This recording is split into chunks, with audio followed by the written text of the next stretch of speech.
ተመልከታቸው እነሱ ፎቶዎች እንዴ ግን አቤል እንግዲህ በጣም ለረጅም ጊዜያት ወዳጃችን ነበረ አንድ ከአብሮ አደግ ጓደኞቹ ያዘጋጁት አንድ ፕሮግራም ላይ ተገኘ እጅግ ብዙ ለማይባል ደቂቃ ያውም ለተወሰነ ደቂቃ በተገኘበት ፕሮግራም ላይ የአልኮል መጠጥ እንኳን ያልቀመሰበት ፕሮግራም ላይ እንዳለ አንድ ያላሰበው ነገር ግን እጅግ በጣም አስደንጋጭ የሆነ ነገር ሰማ የጓደኛ ታምራት ሚስት ወይንም ደግሞ ፍቅረኛ አንተ ቤት ተገድላ ተገኝታለች እንግዲህ መነሻው ይሄ ነበር ዱካሾ ቤተሰቦች ብዙ ነገሮችን እንግዲህ ሐሳብ አስተያየቶቻችሁን እየጻፋችሁ ብዙ ነገሮችን እየደገፋችሁን እንደሆነ የምናውቀው ነገር ነው ግን ያው ዛሬ እንደ አዲስ ያንተ ቤተሰቦች የማያውቁት ነገር ካለ ወይም ደግሞ እኔ ቤት ውስጥ ሀፕን ስላደረገው ነገር ትንሽ ማውራት ካለብኝ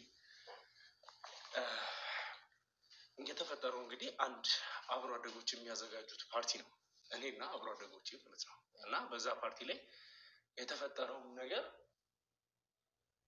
ምን እንደሆነ እስካሁን ድረስ ለኔ ጥያቄ ሆነብኝ ነገር ነው ከዛ ውስጥ አንዱ ምንድነው ፕሮግራሙ ላይ እንደተለመደው ከዚህ በፊትም እንደምናደርገው እንሄዳለን መዘጋጀት ያለበትን ነገሮች ከተዘጋጁ ምን ከተባለ በኋላ መጠጣትም መብላትም ሊሆን ይችላል እንደዛ አይነት ነገሮችን ካሳለፍን በኋላ ነው የምንለያየው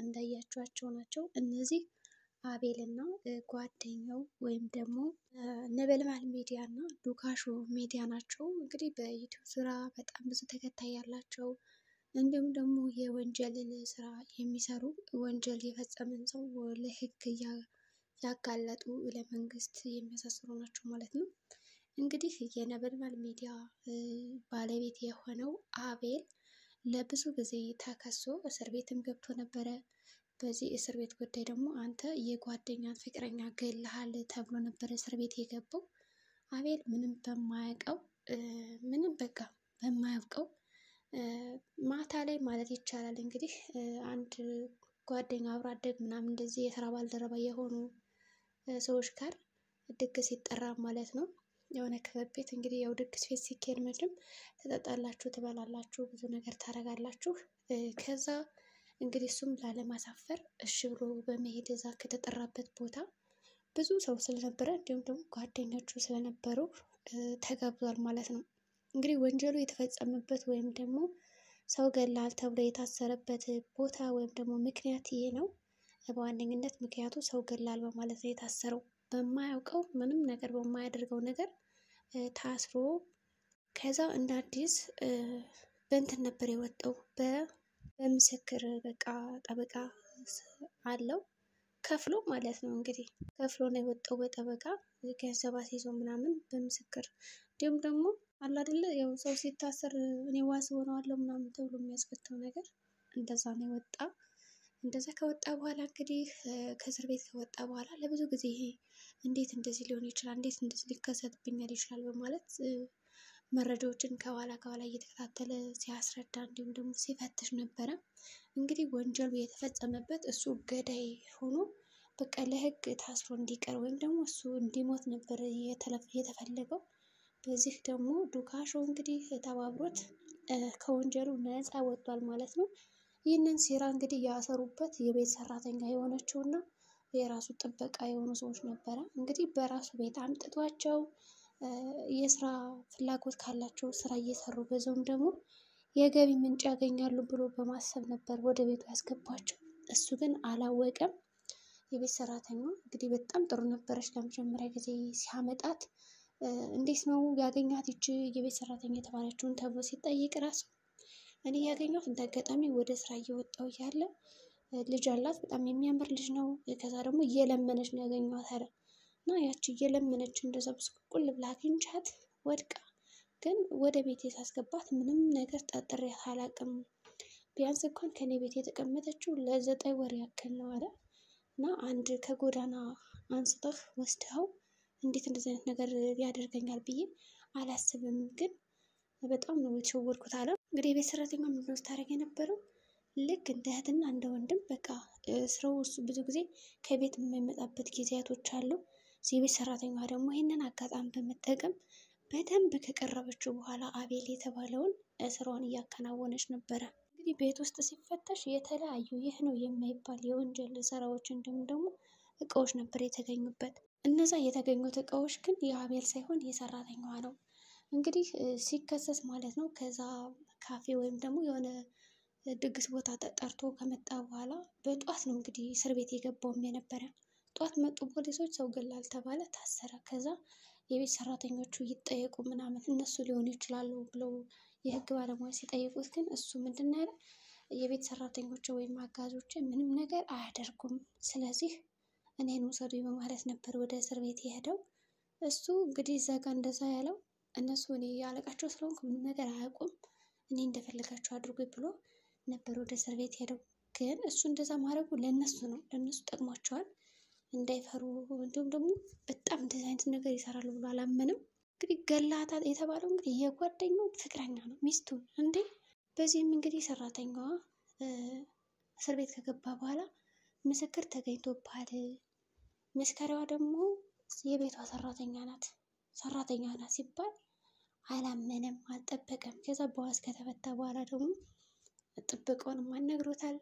ጥበቃውንም ሲያናግረው እኔ አላቅም፣ ምንም አውቀው ነገር የለኝም በቃ ብሎ ሽምጥጥን ያደረገው ክዶታል ማለት ነው። የቤት ሰራተኛዋም ልክ እንደዛው። ግን አሁንም ያልተመለሱለት ጥያቄዎች ስለነበሩ ፍተሻውን በጣም ተከታትሎ ለብዙ ጊዜ እየፈለገ ነበረ። በዛሬው ዕለት ግን ተገኝቷል ማለት ነው። እንግዲህ አቤልም ያው ነፃ ወጥቷል፣ ከክሱ ነፃ ወጥቷል። በነገራችን ላይ እነዚህ ሁለት ዩቱበሮች በጣም ጎበዝ ናቸው። እንግዲህ ወንጀልን ለህግ እያጋለጡ መስጠት ነው።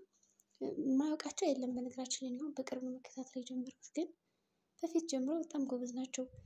ነበልባል ሚዲያ፣ ዱካሾ እንዲሁም ደግሞ እግረኛው ነው ምናምን የሚላለ እግረኛው፣ ሶስቶች እነዚህ የህግ ባለሙያ ናቸው። ስራቸውም እንግዲህ ወንጀልን ማጋለጥ ይሆናል እና በጣም ደስ ይላል። እንግዲህ አቤል ነፃ ወጥቷል ማለት ነው። ግን እንግዲህ ያቺ የቤት ሰራተኛ ተብዬዋ ይህ ሁሉ ግፍ ልጅ አላት። ልጇን ወደ እናትና አባቷ ራሱ ልኮላት ማለት ነው፣ በራሱ ምክንያት የልክላት። ከዛ እንደገና በኋላ እሷ ደግሞ የትምህርት ፍላጎት ካላት ያስተምራት ነበረ። ግን አቤል እንዳሰበው ሳይሆን እሷ በጣም ልስልስ ብላ ቀርባ አቤልን እንግዲህ ተንኮል እንዲሁም ደግሞ የመግደል በቃ እሱ ሊሞትም እኮ ይችላል። ምክንያቱም ምግብ መሰራለት እሱ ነው፣ እሷ ነች። የሚበላው የሚጠጣው አጠቃላይ እንዳለ በሰራተኞች ነው። ግን እንዳድል ሆኖ ምንም አልተመረዘም። ምግቡን ያው ንጹህ አድርጋ ትሰራለታለች። ሌላውን ግን በሚሰራው ስራ ውስጥ ወጥመድ እየሰበሰበችለት ነበረ። እንደገና ሲናገር ምን አለ መሰላችሁ? የሆነ የእረፍት ቀን ምናምን እንደዚህ ሲኖረኝ ወይም ደግሞ ስራ ምናምን መስራት ስንፈልግ ከጓደኞቹ ጋር ሰብሰብ ብለን የምንቀመጥበት የሆነ ቦታ አለ።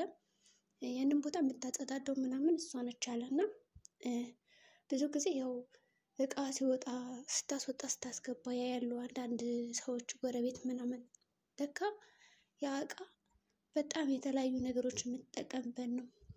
ጎረቤት እንደነገረኝ ካለ እንደዛ ነው ስታደርግ የነበረችው ሰራተኛይቱ። ስሟን ቀይራ በሌላ ስም በቃ የሌላ ስም። እንደገና ደግሞ ግን ከጀርባ ስትጠና ይቺ ቤት ሰራተኛ የተለያዩ ምንድነው ቀዶ ጥገና ከፊቷ ላይ ያደረገች፣ እንደገና ደግሞ የተለያዩ ወንጀሎችን የምትሰራ ናት።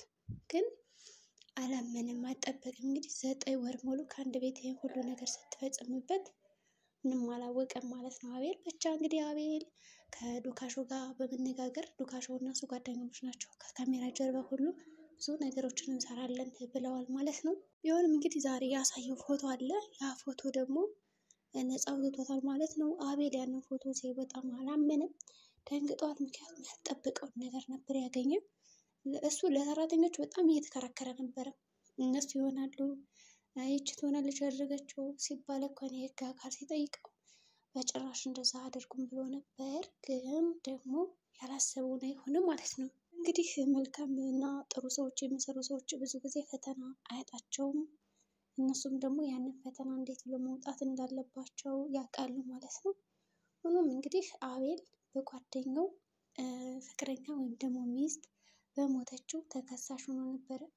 አሁን ግን ገዳይዋ ማን እንደሆነች ታውቃለች ማለት ነው። እሱን ወንጀለኛ አድርገው ነበር ሊያስቀሩት እና ከስራው ሊያበላሹት የፈለጉ፣ ነገር ግን ነፃ ወጥቷል ማለት ነው። እንግዲህ የዛሬው ቪዲዮአችን ይህን ይመስላል። በቀጣይ ቪዲዮ ደግሞ እስከምንገናኝ መልካም ጊዜ